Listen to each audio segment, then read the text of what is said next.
and welcome back. So this is our third time doing a live Twitter debate.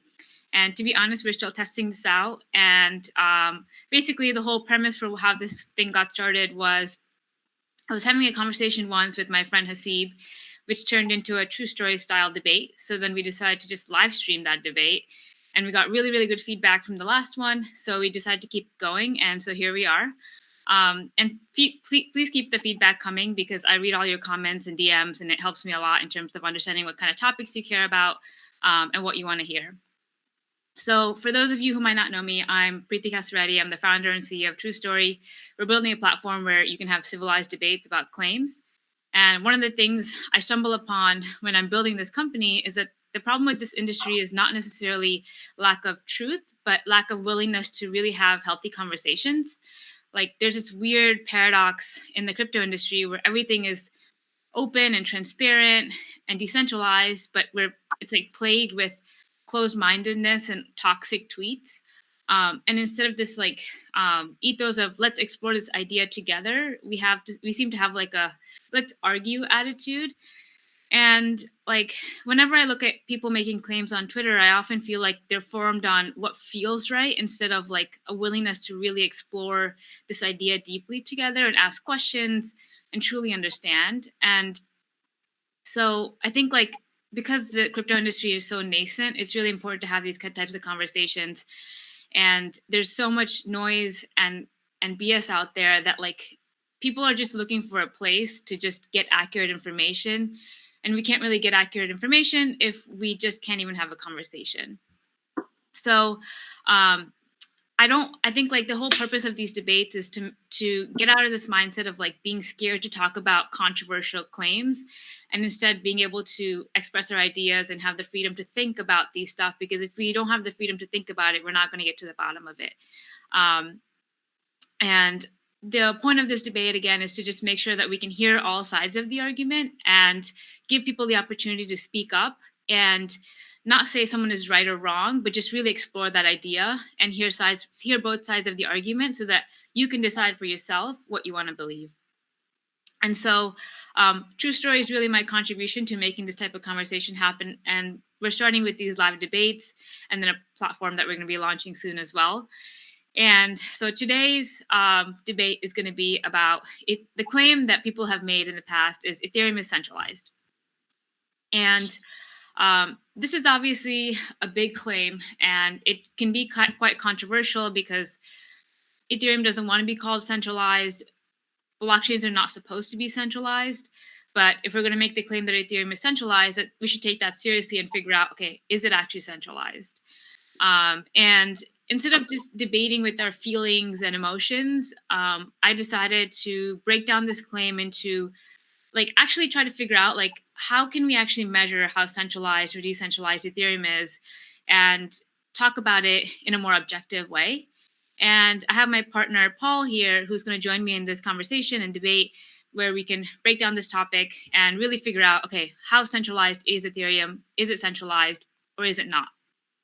And so Paul's been part of the TruStory community for 3 months. He's part of the Lambda school community as well. So he's phenomenal, and he took a long time to really like dive into this deep. So I give him a lot of credit for it.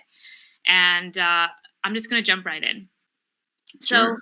So overall, again, the claim is Ethereum is centralized, and I think it comes from like it's really hard to say something is centralized or decentralized in a silver bullet answer. There is no like silver bullet answer here because decentralization and centralization lives on a spectrum. And I think like the better way to really think about this, how centralized or how decentralized something is to really look at all the subsystems of this bigger system to see, okay, like what subsystems and attributes can we analyze to figure out like how decentralized or centralized this is. Right. And there's various things you can look. How decentralized is the mining? How decentralized is the client software? How decentralized are the developers? How decentralized are the nodes? How decentralized are the exchanges? Like these are all things that we should be looking into instead of just saying like, oh no, Ethereum is too centralized just based on like one factor. And so that's kind of how the conversation will go. And what we did is we broke down this big, giant claim of Ethereum being centralized into a bunch of subclaims. And I think by breaking it down into subclaims, we can actually dig in and go find data to figure out, okay, is this actually true or not? And the 6 subclaims that we are going to talk about today, which come from a lot of criticism for why Ethereum gets called being centralized, is there's these 6. One is people say that Ethereum is too reliant on a handful of private companies to survive. Second is that they claim that Ethereum's block reward cuts can be agreed seemingly without objection. Thirdly, a lot of people say tokens remain in the hands of a few people. Fourthly, people say influence seems to be concentrated in just a few hands. Fifth, people say Infura, which is a software that's used to host Ethereum nodes, is an indication that Ethereum is centralized. And the 6th one is people say that Ethereum's blockchain is way too bloated and people can't run their full nodes. And so we looked at each of these, and the whole goal of this is let's go through each of these and figure out which is true and which is actually not true. So the first one, again, is Ethereum is reliant on a handful of private companies to survive. So Paul, I know you dug into this. What did you find when you dug into this? Right. Well, so just to preface this, this comes from some tweets that Preston Byrne had tweeted out like about a month and a half ago, and it forms the context of this debate. And this is really not to sort of rehash anything with Preston. I think he's been really open-minded and he's been thoughtful in receiving some of the claims and our analysis. And he's actually written a follow-up post after this. But so the first subclaims that he made was that Ethereum is reliant on a handful of private companies to survive. And I think initially when I read that claim, the initial argument I made was to point out that there was a lot of client software that Ethereum was using. Although there were the 2 main ones, Geth and Parity, there were other client software. And then there was a lot of programming languages that supported Ethereum. And I think that was probably the wrong approach to take, because I think the point that Preston was trying to point out was that the funding and research and development for Ethereum is coming from just a handful of companies, right? So I think he's implying that the Ethereum Foundation is the sort of entity behind a lot of the fundings. And if you're going to make that argument, I think there is some merit to that. For example, like a lot of the Ethereum 2.0 companies like ChainSafe, Pegasus, Harmony, Parity, Prismatic, Sigma Prime, Status Trinity, a lot of these companies are funded by Ethereum Foundation, they're grants, or they're a combination of private funding. And in Pegasus cases, I think it's coming from consensus, right? So in that case, you can make the claim that the Ethereum Foundation is sort of funding, bankrolling a lot of the research and development efforts. I think the question you might ask yourself is, if the Ethereum Foundation were to disappear today, could the ecosystem continue to survive and thrive? Could ETH 2.0 roadmap continue to be, could we still make progress on that? And I think the counter argument to this subclaim is that there are a lot of community-driven efforts now, right? There's the Ethereum Community Fund, which is a separate entity from the foundation that is supporting a lot of important infrastructure. I think there's other sources of funding that people might not know about. There's the ETH Prize, there's Status Project, there's the Stable Fund, there's Aragon Nest, there's Zcash Zcash Foundation grants. And so there's a lot of other external sources of funding aside from the foundation. And I would also point to the fact that there's, the Ethereum Enterprise Alliance, that there are now organizations that are using Ethereum and perhaps using their own funding to support development on Ethereum as well. And then finally, I would point to sort of community-driven initiatives that are really from the ground up, right? Things like ethhub.io, the various community-driven conferences, the ETH herders, ETH magicians. And so I think if I were to ask myself, if the foundation disappeared today, could the ecosystem survive? I think I would say yes. So in terms of this subclaim, Ethereum is reliant on a handful of private companies to survive, I would challenge that. I would challenge that with sort of 30 TruStakes. Interesting. I actually never thought about it that way. How you said, okay, a good way to think about it is if the Ethereum Foundation disappears, would Ethereum still survive?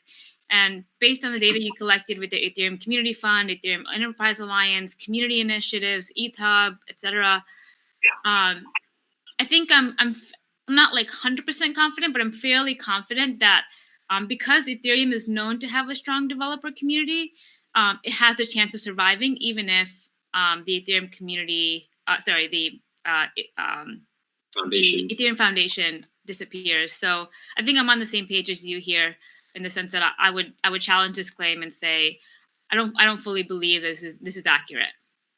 So right.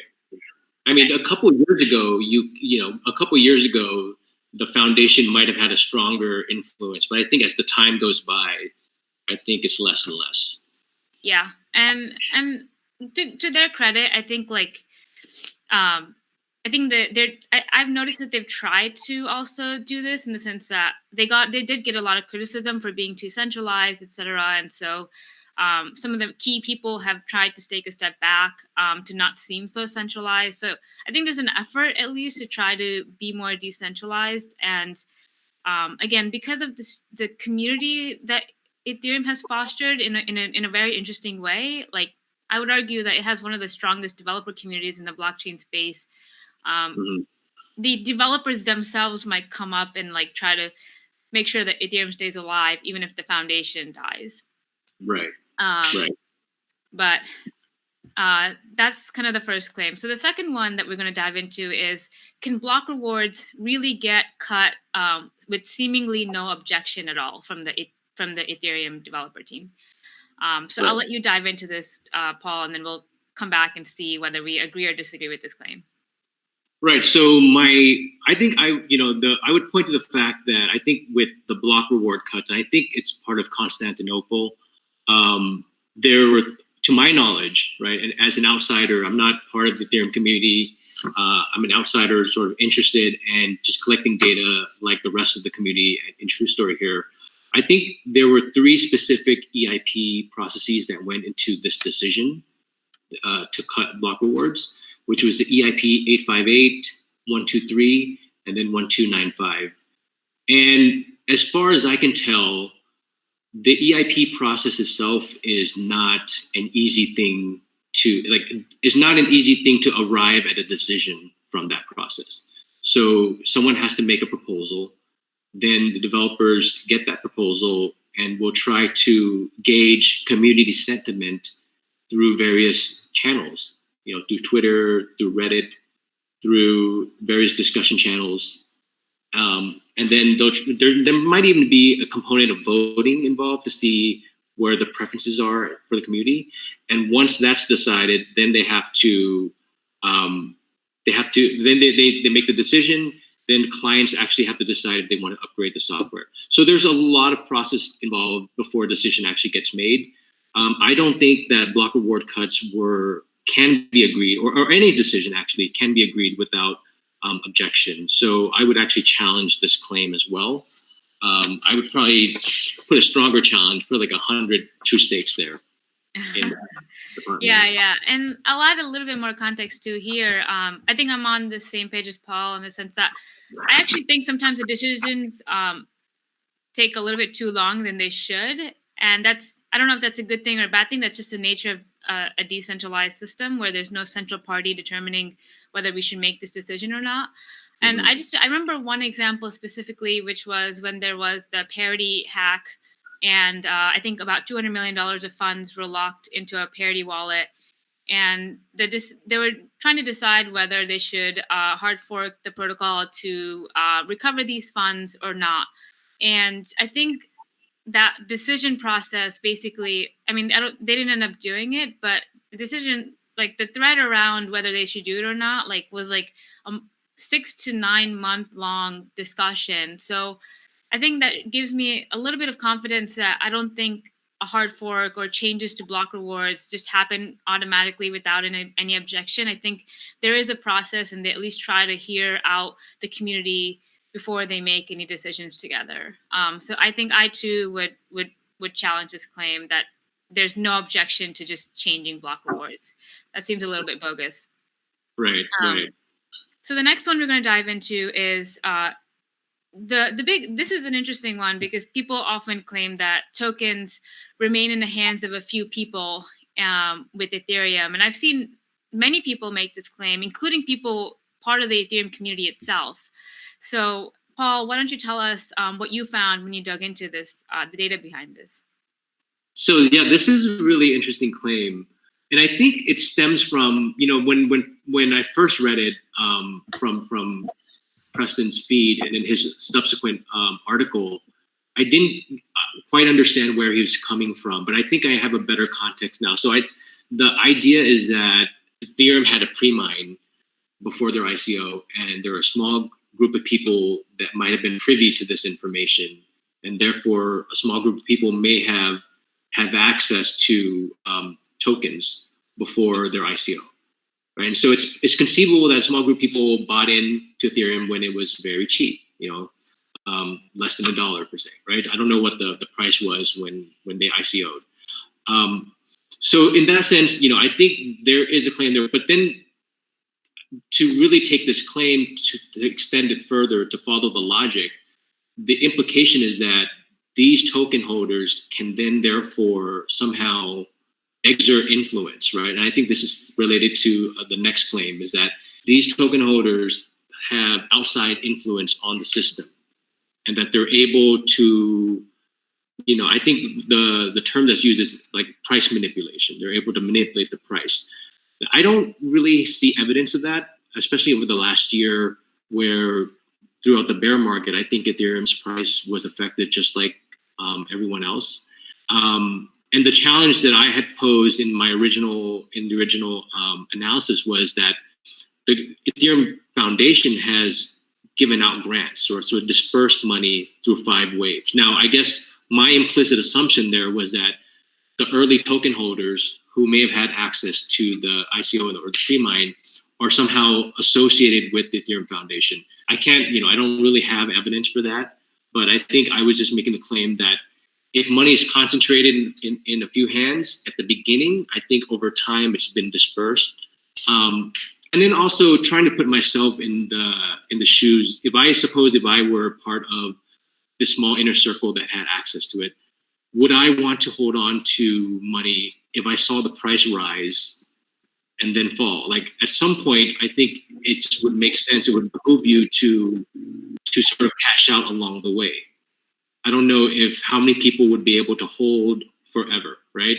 So if you had a small group of people that held some tokens at the beginning, it would seem that it would make sense to cash out along the way and not continue to hoard the tokens. So in that sense, I would put like a small challenge to this claim.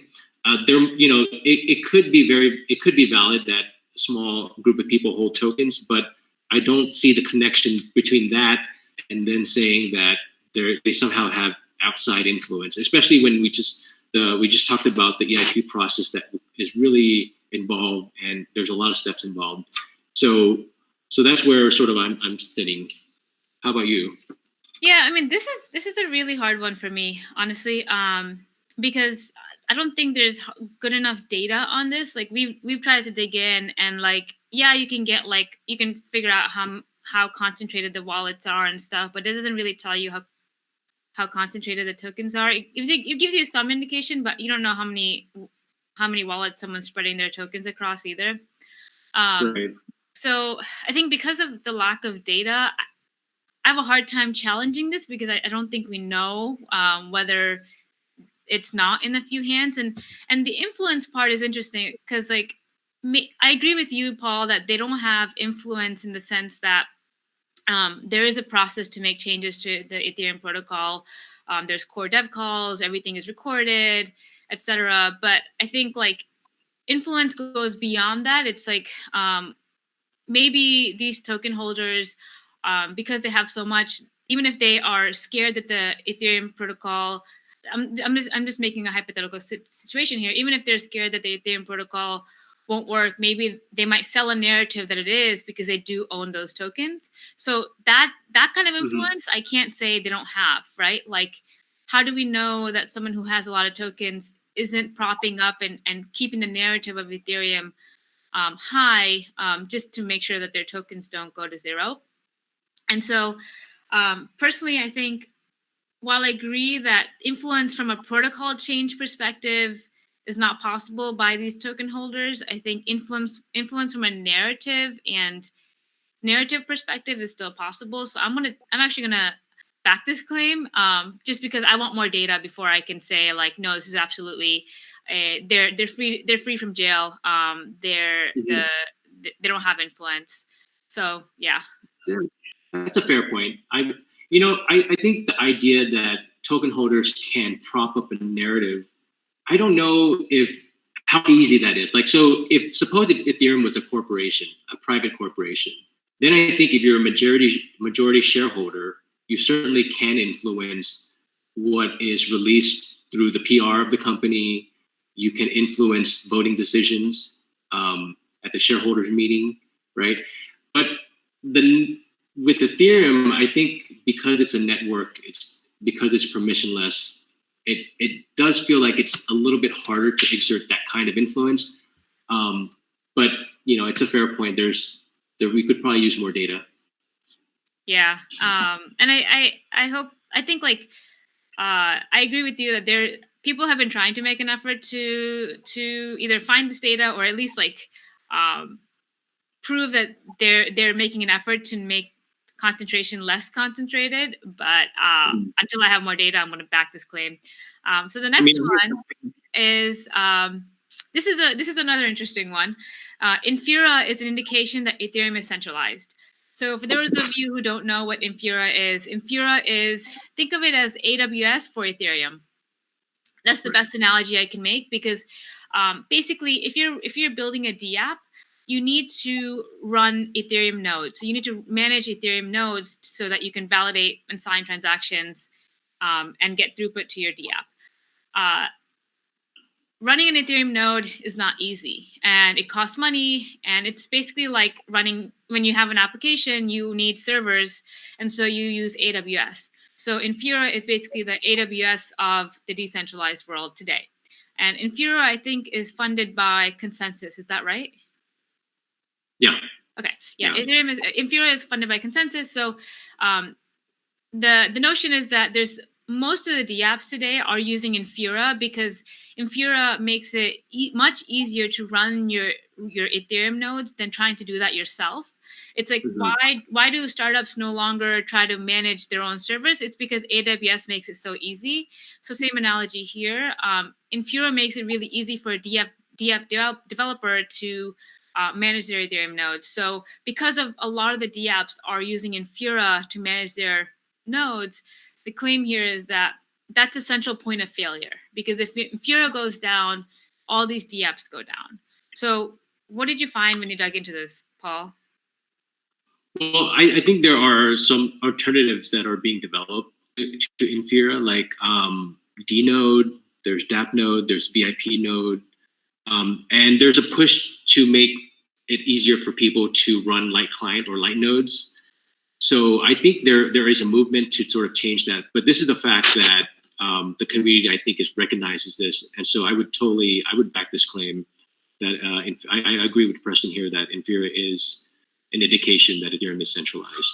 Yeah, absolutely. I'm in the same page. Like, it's true. Like, if Infura goes down, that's a pretty big concern, because I don't think the ecosystem knows how to manage all their infrastructure yet on their own. So there's efforts. If you use MetaMask, you're connected to Infura, even if you don't know it. Like every time you use MetaMask, I think you're connected to Infura. Yeah, and I think like as a community, they can definitely do this is probably one area that they can incentivize a little bit more, incentivize people to run full nodes, make it easier to run full nodes, all that. So the last one that we're going to dive into is people can't run full nodes of Ethereum because the blockchain is way too bloated. This is the claim that's been floating around for a long time, and it's only gotten worse because as time goes on, the blockchain only gets more bloated. And this actually, I think there was some controversy about it earlier this week, if I remember correctly. And like the reality is, yes, the Ethereum blockchain is giant, and there's I think 2 terabytes of data on the blockchain. I have to look at the exact numbers, the most recent numbers, but it's huge, and so it's not entirely trivial for a normal computer to download the blockchain and validate transactions. My understanding is that the way the Ethereum community has tried to mitigate this is there's something called the Archival Node, which is the entire blockchain, the entire history of the blockchain, every single transaction from the beginning of history. And this is the one that's like incredibly bloated and it takes like weeks to download. Then there's something called a full node, which is apparently enough for most people. And the full node, you can still compute all the future and previous transactions, but you're not necessarily storing all the transactions on your computer. So I think the full node is much smaller and much more reasonable for a computer to use and download. That's my understanding, but I think like the claim that people can't run their full nodes and Ethereum blockchain is bloated. How would you feel about that, Paul? I think there's merit to this claim because it's not easy for the average person. I know there's anecdotal evidence out there where someone has claimed that it was very easy for them to download and run full node on their computer, on their laptop. I think it goes beyond just a computer or hardware or bandwidth issue. I think it's also just the know-how to maintain it, to download the software, to run it. So I think it's going to change. I do think that like there are services like I think I just saw the other day there's a service called Avado, ava.do, that is almost like a node in a box where they send you this device and you can sort of spin up your full node on that device. It's kind of like the Bitcoin equivalent for Casa. So I think over time it's going to be easier for the average person to run. But at this point, I would support this claim that it's not easy for the average person to run a full node. It's not easy for the average person. Yeah, I'm on the same page. I think like running a full node is definitely not easy, and I want to back this claim because that's basically like if you want full decentralization, you want people to be able to run nodes, and you want many nodes in the ecosystem. So because it's hard to run a full node, I'd say like I would totally back this claim that it's hard to run a full node. So we dove into each of these subclaims. Again, the first one was Ethereum is reliant on a handful of private companies to survive. And we generally thought that this is not necessarily true because we felt that if the Ethereum Foundation disappeared, there's enough of a community around Ethereum that they can probably still survive. 2, can block rewards get cut seemingly without objection? We talked about the EIP process and how it's fairly arduous and it's not just an overnight decision to make block reward cuts. So there's actually a process, things take time. So we generally disagree with this claim. 3rd, tokens will likely remain in the hands of a few hands, and so they have more influence on the ecosystem. I think like this one is a hard one because there's not enough data and to prove it, but like again, like we said, influence to change the protocol isn't necessarily concentrated because protocol changes take a lot of effort, like we said with the EIP process. But I think I'm still going to back this claim because I'm not convinced that the influence is not decentralized yet. But I think Paul would disagree with me here. So that's one thing we disagree on. 4th was Infura is an indication that Ethereum is centralized. We both agree that this is a risk factor in making Ethereum centralized. If Infura goes down, then a lot of the dApps go down. And then lastly, people can't run their full nodes because Ethereum's blockchain is bloated. At the current moment, I'm going to back this claim because it is bloated. But hopefully in the few next coming months and years, this will get easier and there'll be other efforts to make this whole process easier. So that's kind of the breakdown of Ethereum is centralized. And then, Paul, I know that you want to mention a few other things, and I'll also open it up for questions, which I'll be looking at in the live stream. So if you have any questions, just share them with me now. Yeah, I think one of my main takeaways. So I think if I tally up all the TruStakes, I think I have 160 in challenge, that Ethereum is centralized, and then 150 TruStakes supports. So it's almost like 50-50. I think one of the takeaways for me going through this exercise is it's not a straightforward question or not a straightforward claim to make that Ethereum is centralized or decentralized. I think it's on a spectrum for sure, right? To me it's dynamic, so it can be more or less centralized over time. And it's multidimensional. We just went through a couple of dimensions relating to client nodes, clients, developers, through funding. So I think it's a multidimensional, and it's not a straightforward statement that one can make whether something is centralized or decentralized. That's one of the big takeaways I have from sort of being through all this. Yeah, and I think we'll cover more about this in the future, because I think Emin also did a really amazing analysis on whether like the decentralization of Bitcoin and Ethereum, and he kind of went into the data and figured out like where does Bitcoin have central points of failure, where does Ethereum have central points of failure, and this kind of focuses more on the network layer and how distributed the network is, how distributed mining is, how distributed the block rewards are, etc. So like that's for another day. I think we spent a lot of time on this already, but overall, I think I can see where people's criticism for Ethereum being centralized comes from. And unlike Bitcoin, which doesn't have someone to point to as the founder, Ethereum does have that person, which is Vitalik. And so I think that is a fair criticism in the sense that, like, because Ethereum doesn't have the anonymous founder like Bitcoin, people can make the claim that it was founded by this person or these group of people, and so the reliance is still on them to make protocol changes, et cetera, et cetera. So like I can see where the criticism stems from, but I'd say like when you actually try to dig in, some of the claims around why Ethereum is centralized can be easily refuted, like we did in today's sessions, while others, like whether the tokens are in the hands of a few people or the blockchain is too bloated and no one can run full nodes, those are valid concerns and something that I hope that the Ethereum community works to fixing and making better over time. Right. And I would add, just to add to your point there about why Ethereum is sort of an easier target. I think because of its ICO and because it made certain promises, not promises, but it made certain, I think in marketing efforts, it made certain efforts to position itself in a certain way. It drew sort of the attention of a lot of people in the community that said, you made these certain promises, you raised a lot of money, and so it's almost like the community is keeping Ethereum accountable. I think that's just the nature of what happens when you're the first ICO.